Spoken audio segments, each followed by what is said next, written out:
So today I'm super excited, as I always am on my episodes, because I'm speaking with a fairly new contact and a new friend. And we have made sure we deliberately didn't do too much pre-chat so we can really flow into this really beautifully. I'm sat down today with Rob Carney of Whole Health Connections. Rob is a holistic lifestyle coach from the suburbs of Boston, focused on helping you reduce stress and improve sleep. Motivated by a concussion that knocked him out of activities literally at 17 years old, he set out on a mission to become the best version of himself and empower others in the process. Welcome to the show, Rob. How are you? Thank you, Owen.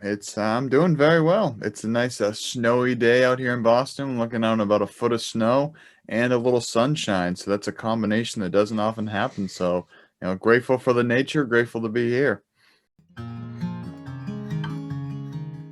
And so I think just having that internal radar focused, having that compass on point has really helped myself and a lot of people I work with to navigate these tough times because we're not so dependent on the external world. We have our internal world, I don't want to say under wraps. It's never really under wraps, but, a little bit under control. Yeah, it's true. And the likelihood is what came up for me there, thank you, was that if you have this element of this internal environment you create that keeps you resourceful, resilient, and compassionate within, and have self-kindness, that no matter your external environment, you can tap into that as being a safe, anchored resource space. So I think so much of the healing journey, I don't know what you think about this, so much of it is learning new skills and behaviors and ways to be, but also unlearning Right. all of the crap and the Right. noise and the mess. So it's as much about learning as an unlearning, isn't it? 100%. And that's, what we're saying earlier about, we need to let go of other people's ideas. We need to let go of other people's beliefs that we've accepted. And I think that one thing you just tapped into there that I really enjoy is we have to seek out our own discomfort.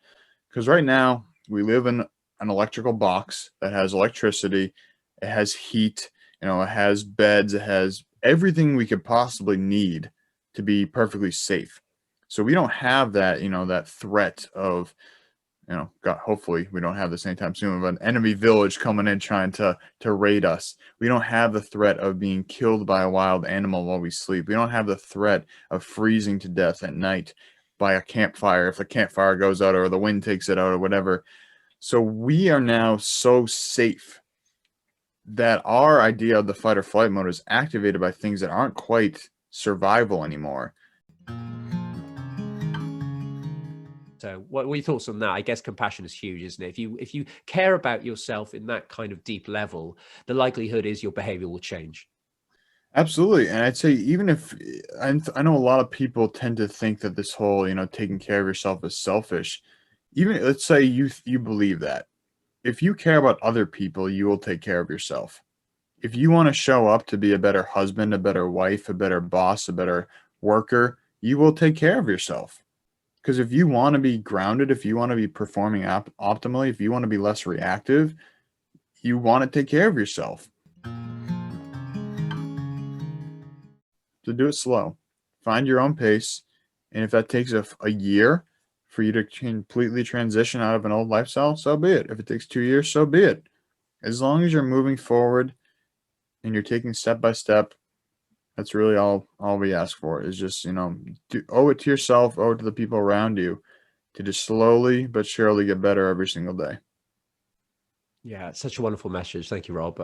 My closing thing for this too, before we wrap up, is that I've noticed in my life personally, when I make a few little changes, other things tend to drop off. So other behaviors drop off by association.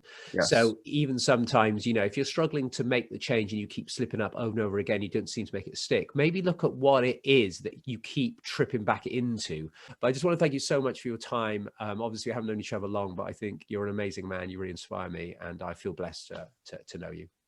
Thank you, Owen. I really appreciate you having me here, and I appreciate everybody who listened.